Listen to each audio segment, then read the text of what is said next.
শুয়ে কবরে সওয়াব পাবে, কবর হবে নাজাতের ওসিলা জান্নাতে ভাত। জোরে বলেন সুবহানাল্লাহ। সে কাজটা কি? এক নম্বরে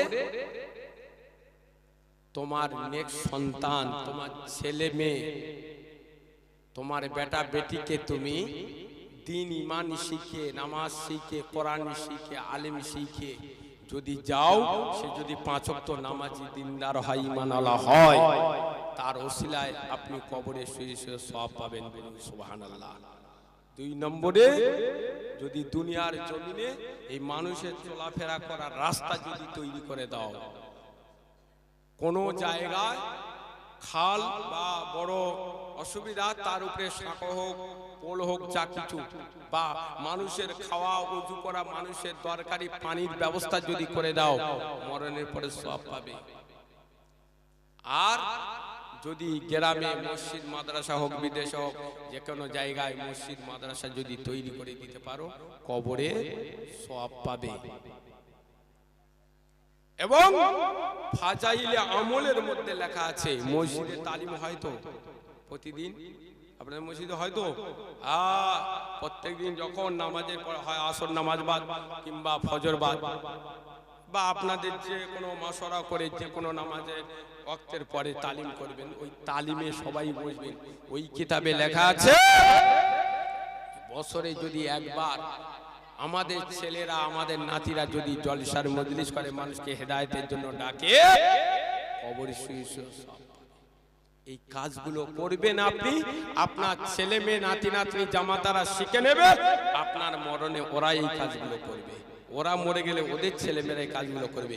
এভাবে চলতেই থাকবে কিয়ামত পর্যন্ত, কবরে শুয়ে শুয়ে সওয়াব পাবে। বলুন সুবহানাল্লাহ। এই কাজগুলো আমরা করব ইনশাআল্লাহ।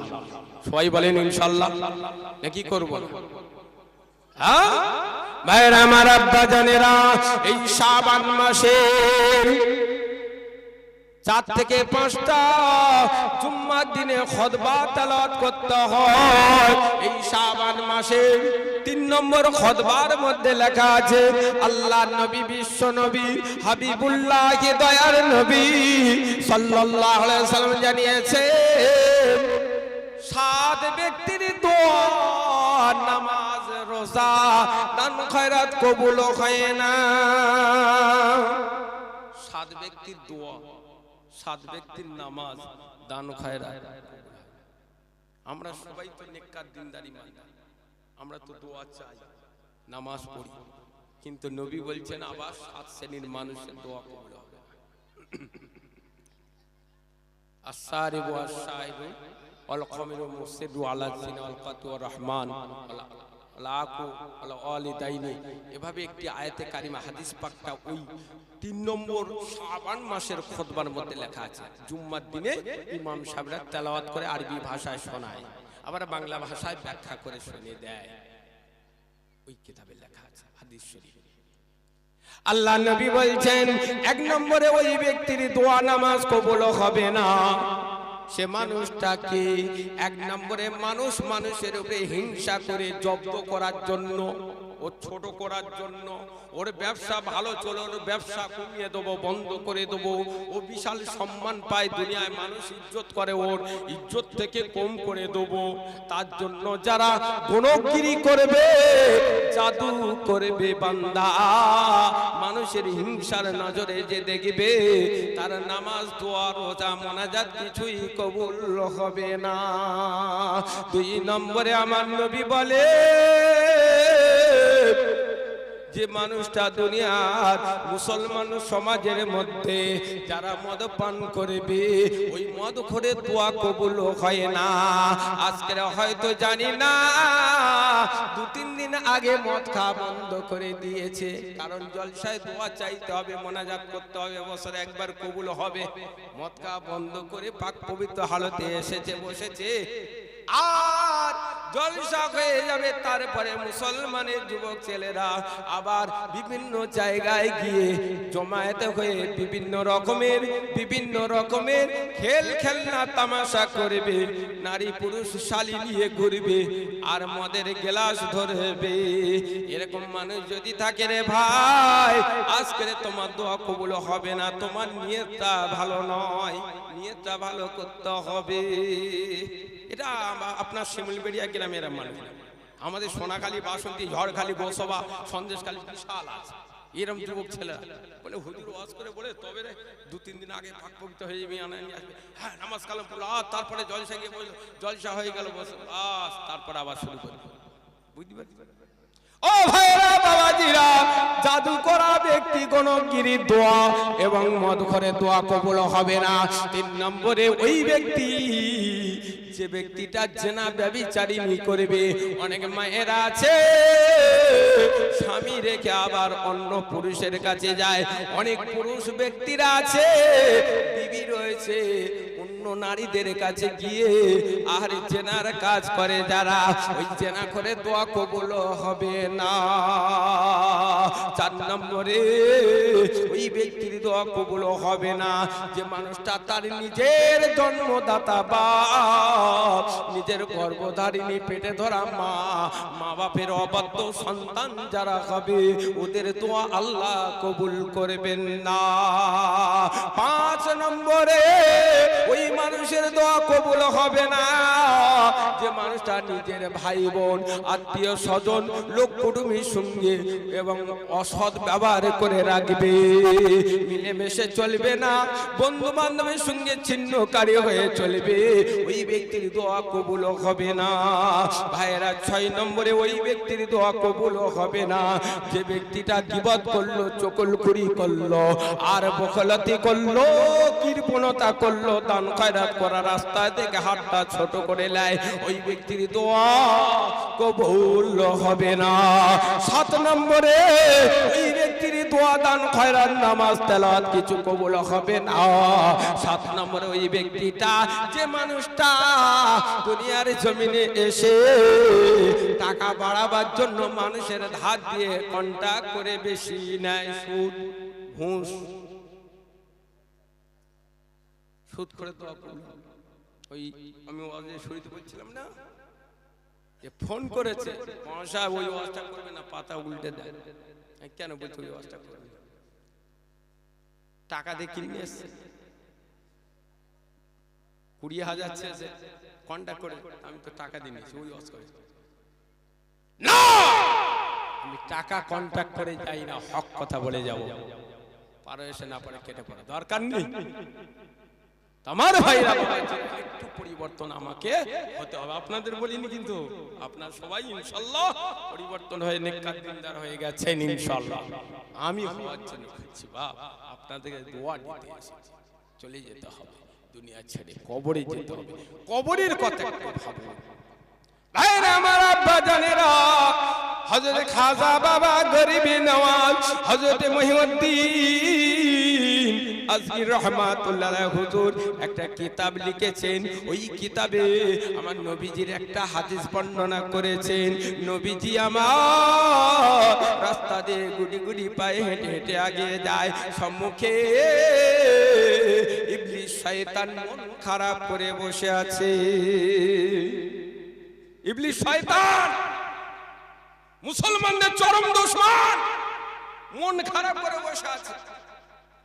আল্লাহ নবী গুটি গুটি পায়ে হেঁটে গিয়ে ইবলিসকে ডেকে বলে, ইবলিস কেন মন খারাপ, কত কষ্ট নিয়ে বসে আছো?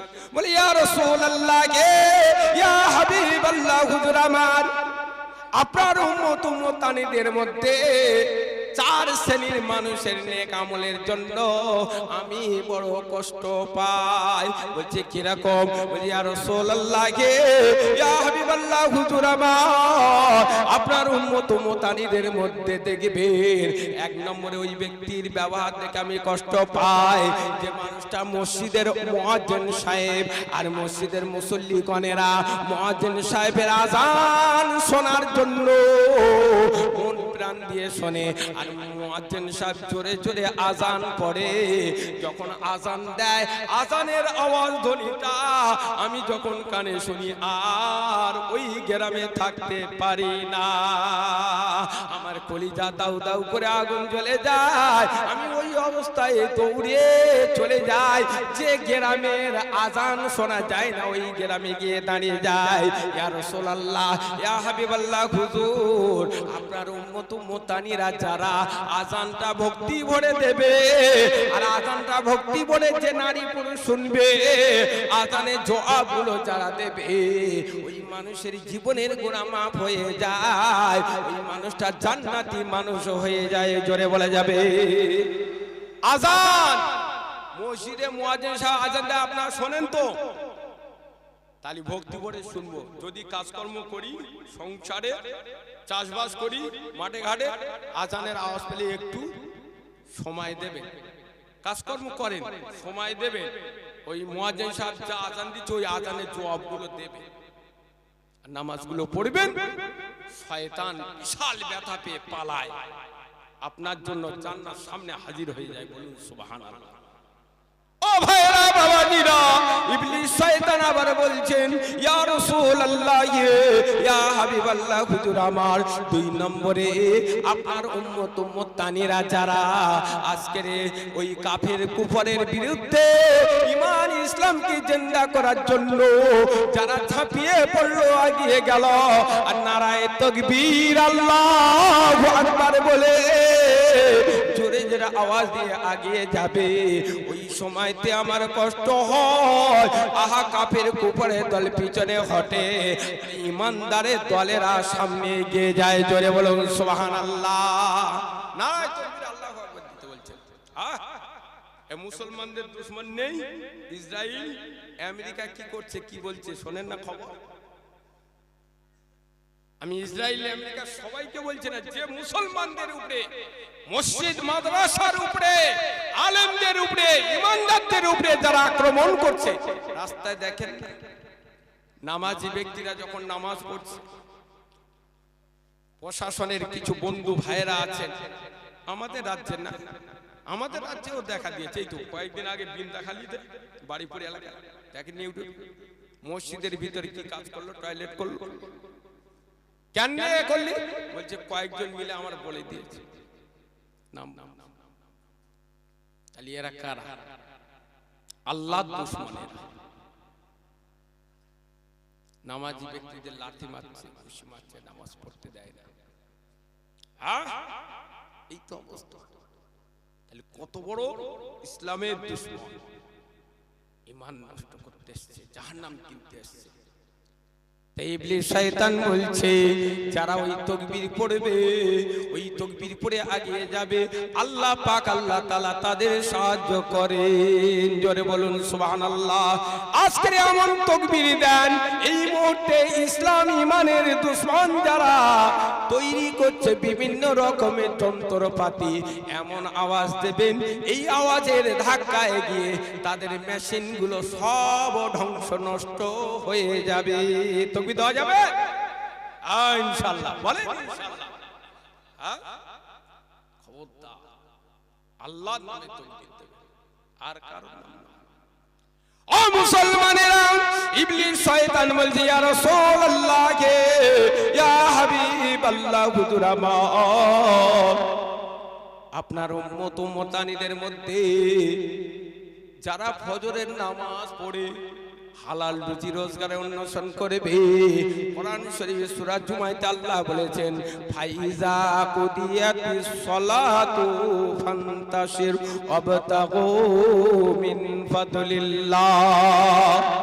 এ আমার বান্দা বান্দীগণেরা, তোমরা যারা 5 ওয়াক্ত নামাজ পড়বে, ফজরের নামাজ নামাজ আদায় করার পরে তোমরা আমার জমিনে ছড়িয়ে যাও, বিভিন্ন জায়গা তালাশ করো, খোঁজ করো, হালাল রুজি রোজগার কামাই করো।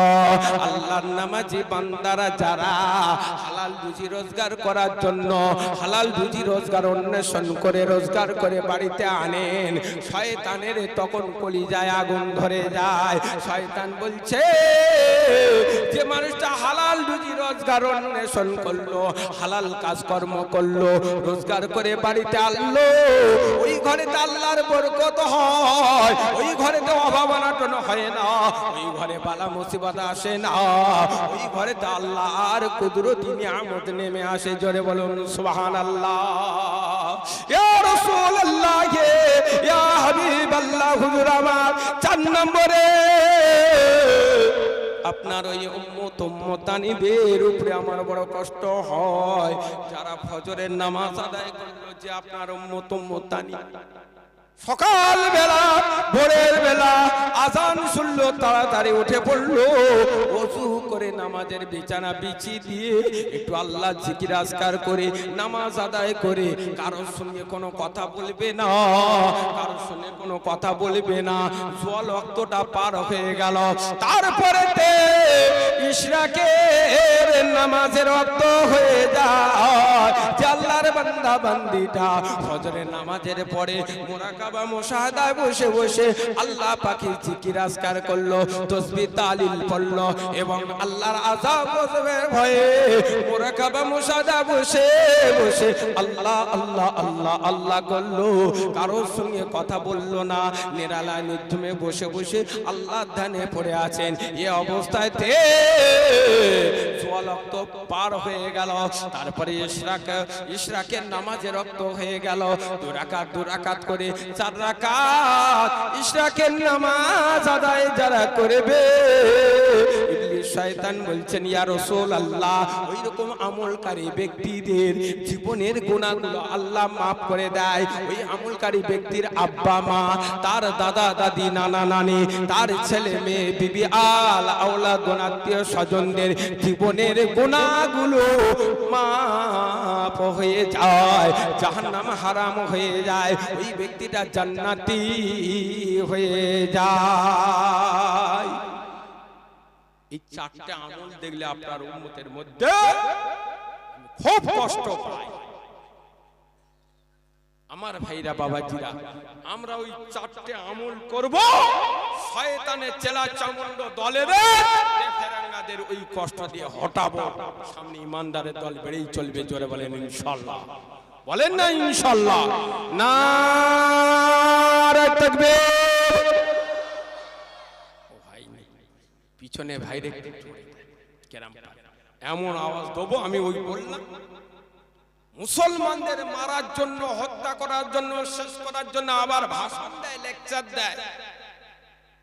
ও 14 পুরুষের বাবার জায়গা, মুসলমানদের অধিকার নেই নাকি বলছে? বলে মুসলমানদের হয় কবরস্থান নাই পাকিস্তান। বলেন না নাউজুবিল্লাহ মিন যালিক। হ্যাঁ, ও জানে কিনে কেটে রেখেছে। বুলি বন্ধ করে দেবে আমার আল্লাহ। আল্লাহকে ডাকুন, শক্তি ধ্বংস করে দেবে আমার আল্লাহ, ধ্বংস হয়ে যাবে।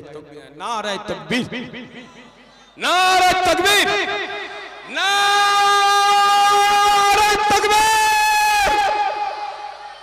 বলেন আল্লাহু আকবার। আমার ভাইরা বাবাজিরা, চলে যেতে হবে দুনিয়া ছেড়ে। একটু ভাবুন, ছেলে মেয়েদের একটু পর্দা পুশিদা রাখুন, বিবি মা বোনদের পর্দা পুশিদা রাখুন।